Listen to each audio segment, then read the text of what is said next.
Hello student, good morning to all. जैसा कि हम क्वेश्चन कर रहे थे क्लास 10th में, तो आज उसी के आगे चलते हैं। हम लोगों ने यूक्लिड विभाजन द्वारा मासापा किए थे, तो दो संख्याओं के किए थे।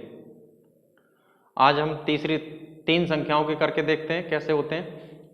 जैसे क्वेश्चन दिया हुआ है आपका 156, 260 और 208 का यूक्लिड विभाजन द्वारा मासापा ज्ञात कीजिए। तो हम सबसे पहले क्या देखते हैं, सबसे पहले हम देखते हैं कि इसको ग्रेटर देन के रूप में लिखेंगे। सबसे बड़ी संख्या क्या है इसमें 260, फिर उससे छोटी 208, उससे छोटी 156। हम उसमें सबसे पहले क्या करेंगे कि दो संख्याओं का ही निकालेंगे। जिस तरीके से वो पिछले उस टर्न पर दिखाया था उसी तरीके से करेंगे कि दो संख्याओं का पहले हम निकालेंगे। तो पहले दो संख्याओं को निकालते थे तो क्या करते थे, बड़ी संख्या को हम पहले लिख लेते थे, उसके बराबर में छोटी संख्याओं का इसमें भाग दिया करते थे। छोटी संख्या का भाग देंगे तो कितना हो जाएगा, 156 का हम इसमें 208 में भाग देंगे तो कितने बार जाएगा, एक बार। 156 का 208 में भाग दिया एक बार। अब शेषफल कितना बचा, देखिए इसमें कितना बचा, 44, 8, 52 आपका शेषफल हो गया। कितना हुआ, 52। आर नॉट इक्वल टू 0 हुआ, यहाँ 52 प्राप्त हो गया, 0 प्राप्त नहीं हुआ, तो आर नॉट इक्वल टू 0 लिखेंगे। इसके पश्चात हम क्या करेंगे कि हमने बताया था कि जो भाजक होता है उसको हम यहाँ ले लेते हैं और जो शेषफल होता है उसका अगली बार भाग देते हैं। यानी ये स्टेप 1 और ये स्टेप 2। अब स्टेप 2 में क्या करेंगे, 52 गुणा, अब 52 का इसमें भाग दीजिए, कितने बार जाएगा, 3 बार गया और ये पूरा पूरा चला गया। 3 दूनी 6 और 3 पंजे 15, ठीक है, पूरा पूरा चला गया तो इसको हम 0 लिख देंगे। तो r इक्वल टू 0, यहाँ तक हो गया। यानी जब हमारा शेषफल 0 बच जाए, यानी रिमाइंडर 0 हो जाएगा, तो उस समय हम भाजक देखते हैं कितने का भाग दिया गया है। तो हमारा भाजक कितना है, 52 है। अब जो भाजक आता है, यानी भाजक बराबर क्या हुआ, 52। इस भाजक का हम अगली संख्या में भाग देते हैं। तो अगली संख्या क्या है, 260। 260 में हम किसका देंगे, 52 का। 52 का भाग देंगे तो कितनी बार गया, 5 बार, और प्लस 0 और r इक्वल टू 0। तो अंतिम भाजक क्या हुआ, अंतिम भाजक बराबर 52, अतः मासापा बराबर कितना हो जाएगा, 52। इस तरीके से तीन संख्याओं का भी हम निकाल लेते हैं, यूक्लिड विभाजन विधि द्वारा मासापा निकाल लेते हैं। अगला क्वेश्चन दिया हुआ है, देखिए अब इससे थोड़ा हटके क्वेश्चन, महत्वपूर्ण प्रश्न है, परीक्षा में भी आया है कई बार। दिया है, दिखाइए कि प्रत्येक धन पूर्णांक, चलिए इसको बिगाड़ते हैं उसके बाद लिखते हैं। अगला प्रश्न है,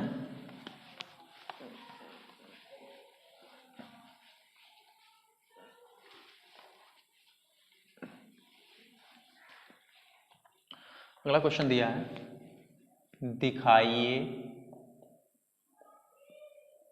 कि प्रत्येक धन सम पूर्णांक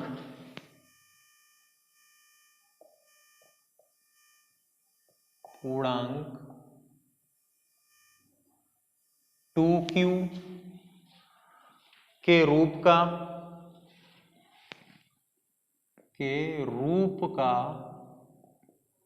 होता है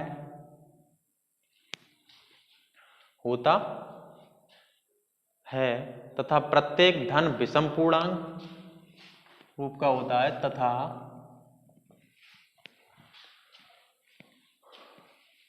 प्रत्येक धन विषम पूर्णांक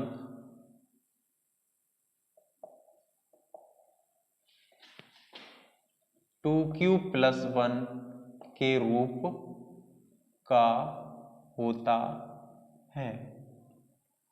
देखिए इसको कैसे करे थे, प्रश्न दिया हुआ है, दिखाइए कि प्रत्येक धन सम पूर्णांक 2q के रूप का होता है तथा प्रत्येक धन विषम पूर्णांक 2q + 1 के रूप का होता है। तो इसमें हम सबसे पहले क्या करते हैं, कोई भी हमारी यूक्लिड विभाजन प्रमेय का क्या थी कि a बराबर bq + r, तो हम इसी के रूप में ही लेते हैं। तो सबसे पहले हम क्या करेंगे, हल करते हैं इसको। माना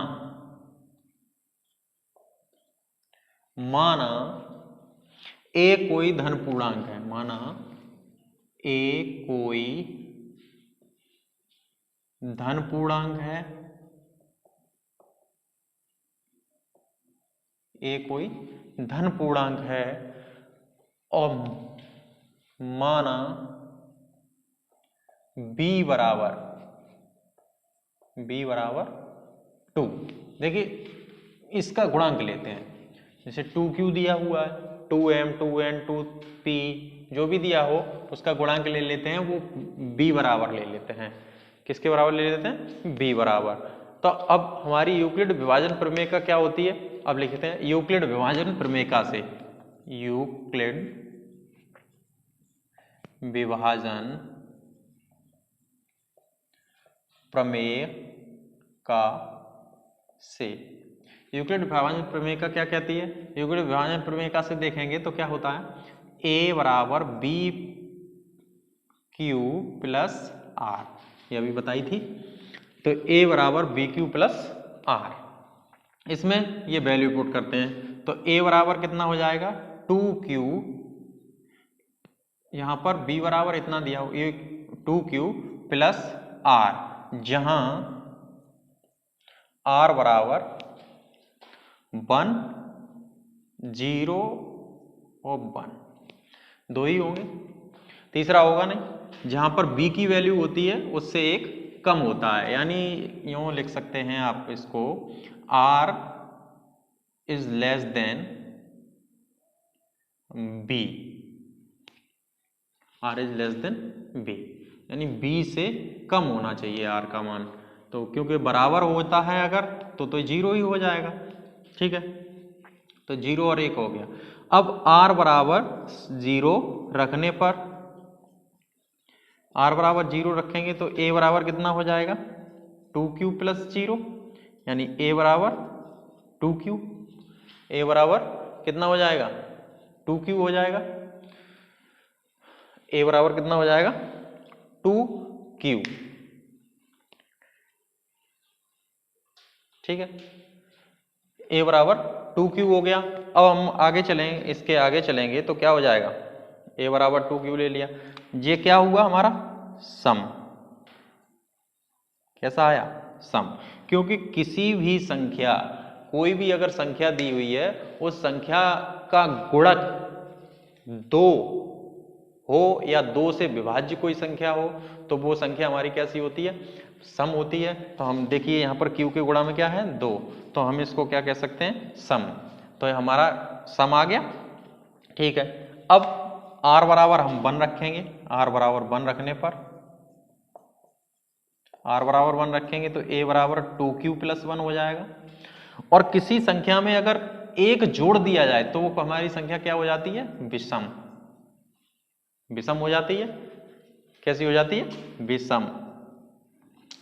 तो हम यहां देख रहे हैं तो क्या प्राप्त हुआ हमें, a बराबर 2q हुआ तो सम के रूप में प्राप्त हुआ, a बराबर 2q + 1 हुआ तो विषम के रूप में प्राप्त हुआ। यही कहा गया था 2q के रूप में प्राप्त होता है, सम धन पूर्णांक है वो 2q के रूप में प्राप्त होता है, विषम धन पूर्णांक है वो 2q + 1 के रूप में प्राप्त होता है।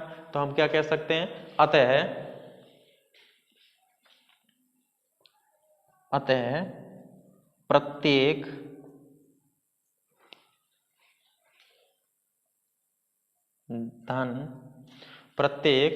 धन सम पूर्णांक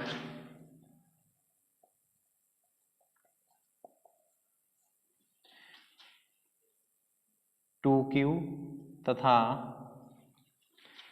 प्रत्येक विषम पूर्णांक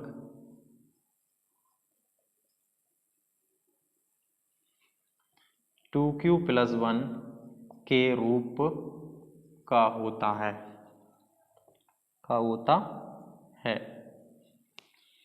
यहां तक समझ में आ गया होगा। एक आपका ये हो गया। इसी प्रकार एक और है क्वेश्चन, देखते हैं, यहां बिगाड़ दिया जाए, उसके बाद देखते हैं। चलिए अगला क्वेश्चन दिया है, बहुत ही बढ़िया क्वेश्चन है, ये परीक्षा में बहुत उपयोगी है, इसी से संबंधित प्रश्न आते हैं।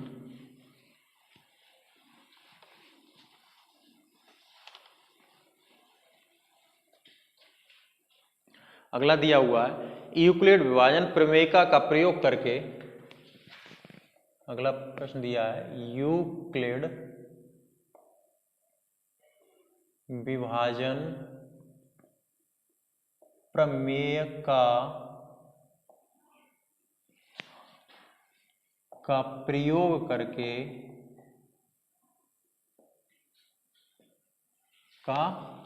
प्रयोग करके दिखाइए कि किसी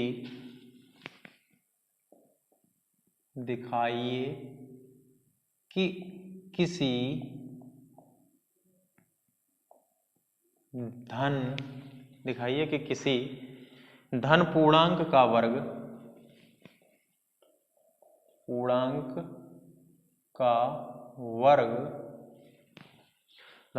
का वर्ग 3m तथा 3m+1 के रूप का होता है, ये प्रश्न दिया हुआ है।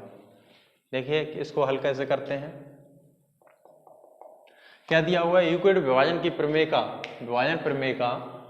का प्रयोग करके दिखाइए कि किसी धन पूर्णांक का वर्ग 3m तथा 3m+1 के रूप का होता है।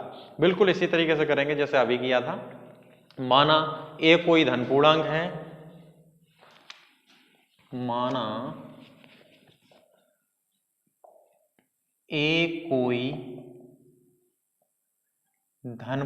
है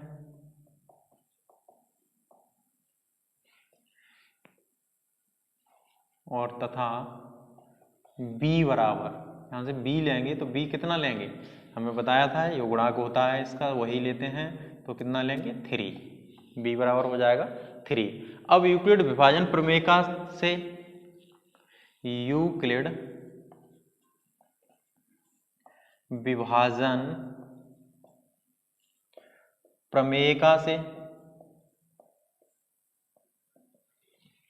विभाजन प्रमेयिका से क्या होगा, a बराबर 3q + r लिख सकते हैं। q is greater than equal कितना हो जाएगा, जो q है वो 0 से बड़ा होना चाहिए, ठीक है, तथा और 0 r की वैल्यू कितनी होगी, 3 से कम होगी, 3 r तो 3 से तो कम और 0 के बराबर और बड़ी हो सकती है। तो हम इसको क्या ले सकते हैं, अर्थात r = 0, 1 और 2, 0, 1 और 2, 0, 1, 2, क्योंकि 3 से छोटा 3 लेंगे नहीं। अब यहाँ क्या करेंगे, r की वैल्यू रखते जाइए, r बराबर 0 रखने पर, r बराबर 0 रखेंगे तो a बराबर कितना हो जाएगा, 3q + 0, या a बराबर 3m, जहां m बराबर q एक पूर्णांक है। तो यहां पर देखिए, नहीं गलत हो गया, थोड़ा वर्ग पूछा हुआ है, उसमें वर्ग पूछा हुआ है, तो यहाँ इस तरीके से नहीं आगे चलेंगे, इसका वर्ग करते हैं। तो वर्ग r बराबर 0 पर हो गया था, r बराबर 0 हमें कितना प्राप्त हुआ था, हाँ r बराबर 0 पर ए बराबर 3 क्यूब प्लस 0, तो ए बराबर हो जाएगा 3 क्यूब। इसके बाद हमें वर्ग पूछा हुआ है, तो वर्ग करने पर तो वर्ग करेंगे तो ए स्क्वायर बराबर हो जाएगा 9 क्यू स्क्वायर। इसको हम लिख सकते हैं A square equal to 3 × 3 Q square, या A square equal to 3m, जहां 3 Q square equal to m एक पूर्णांक है। 3 Q square equal to m एक पूर्णांक है। इसको एक कोई पूर्णांक मान लिया तो 3m लिख सकते हैं। अब r बराबर 1 रखते हैं। r बराबर 1 पर देखिए एक तो आ गया, उन्होंने ये कहा था कोई उसका वर्ग जो होता है पूर्णांक का वर्ग 3m का रूप का होता है, 3m के रूप का आ गया। अब r बराबर 1 पर देखते हैं, तो r बराबर 1 रखेंगे तो a बराबर कितना हो जाएगा 3q प्लस 1, 3q प्लस 1 हो गया। अब हम यहाँ क्या करेंगे, वर्ग करेंगे। वर्ग करेंगे तो ए स्क्वायर बराबर हो जाएगा, इसका वर्ग करेंगे तो 9 क्यू स्क्वायर प्लस 6q और प्लस 1, इतना प्राप्त होगा। अब हम क्या करेंगे, ए स्क्वायर बराबर यहां से कॉमन लेते हैं, कितना कॉमन है आपका 3, और अंदर बचा आपका 3q स्क्वायर प्लस 2q और प्लस 1, 3 3 9, 3 दूनी 6, ठीक, इतना बचा। अब इसको आगे करें तो कितना हो जाएगा, यहां लिख लेते हैं ए स्क्वायर बराबर 3m प्लस 1, जहां m इक्वल टू कितना हो 3q स्क्वायर प्लस 2q एक पूर्णांक है। तो हमारा दूसरा भी आ गया, उन्होंने ये कहा था इसके भी रूप का होता है, तो नीचे क्या लिख सकते हैं, अतः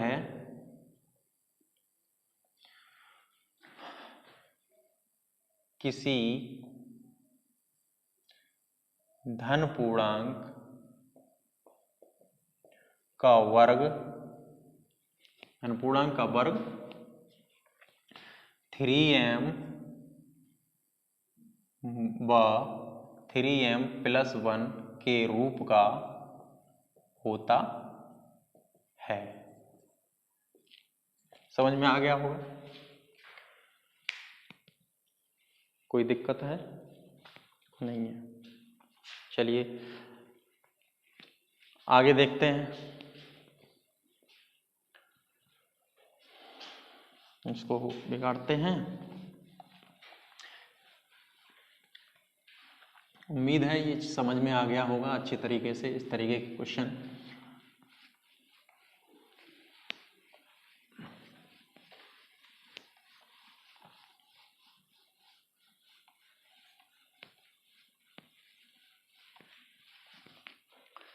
आगे है अभाज्य गुणनखंड विधि का प्रयोग करके मासापा व लासापा ज्ञात करें कीजिए। अभाज्य गुणनखंड विधि द्वारा लासापा और मासापा ज्ञात कीजिए। देखिए ये तो हम छोटे से पहले से ही करते आए हैं, 5th स्टैंडर्ड से अभाज्य गुणनखंड विधि चली है लासापा और मासापा के लिए। तो देखते हैं अभाज्य गुणनखंड विधि, अभाज्य गुणनखंड विधि।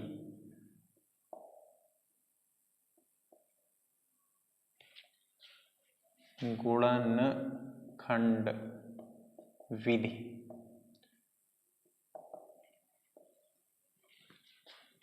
द्वारा मासापा व लासा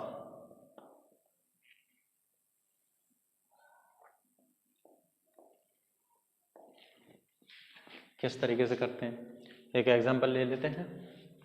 पहला दिया है कुछ, मान लीजिए एग्जांपल ले लीजिए,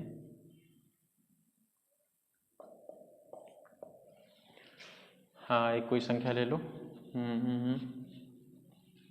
हाँ एक ले लो, 140 154, छोटी सी ही ले लेते हैं, फैक्टर करिए इसके।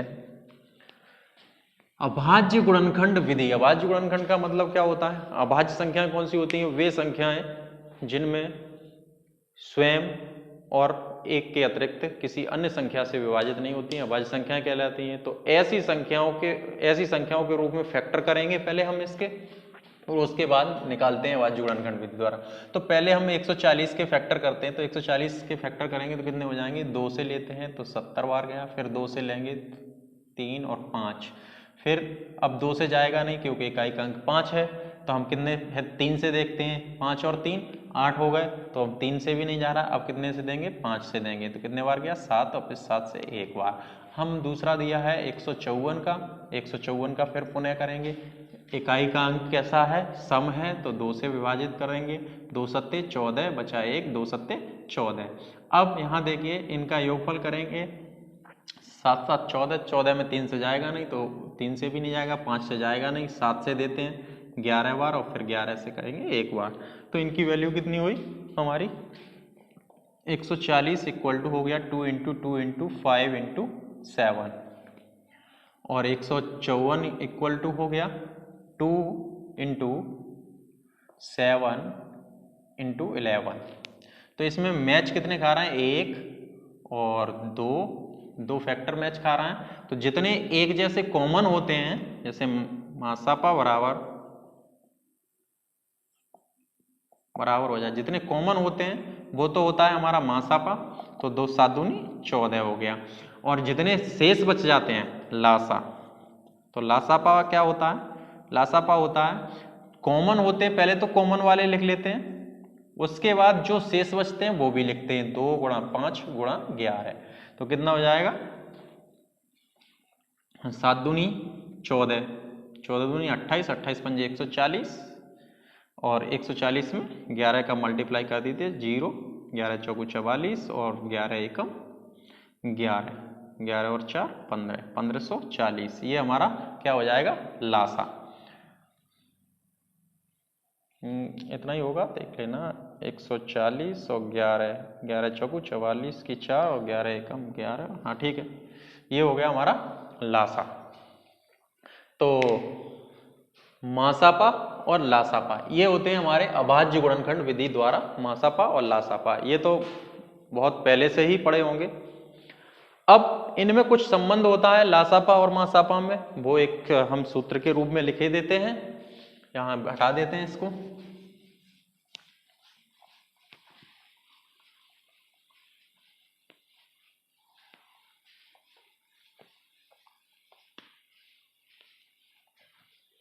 सूत्र क्या होता है? दो संख्याओं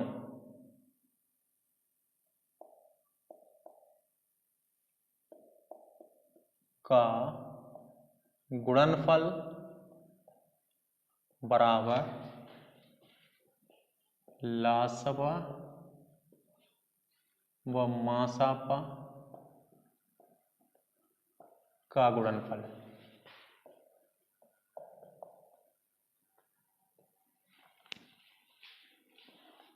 यूं कह सकते हैं कि a इंटू बी कोई दो संख्या है, तो LCM इंटू HCF, इस तरीके से हम सूत्र के रूप में लिख लेते हैं। इससे संबंधित देखिए एक प्रश्न देखते हैं, कोई क्या दिया हुआ?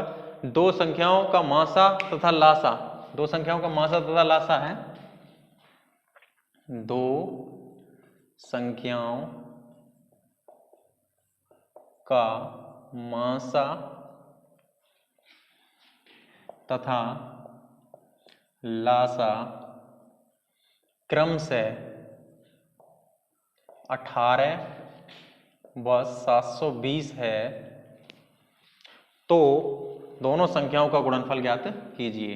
तो दोनों संख्याओं का गुणनफल ज्ञात कीजिए।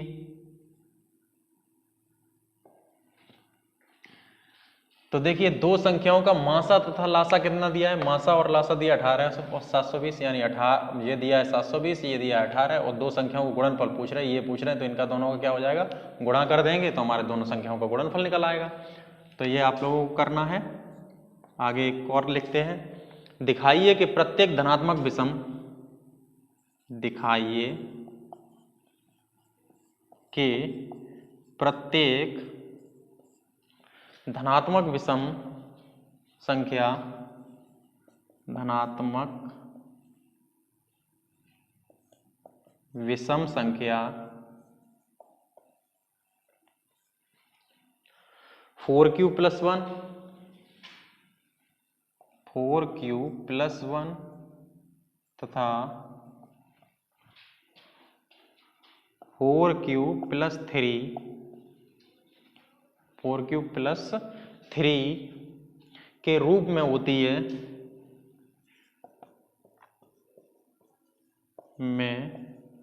है, जहां q धन पूर्णांक है, यहाँ q धन पूर्णांक है। तो ये भी आपको ही करना है, आप करके देखिएगा इसके साथ। तो आज के लिए इतना काफी, धन्यवाद।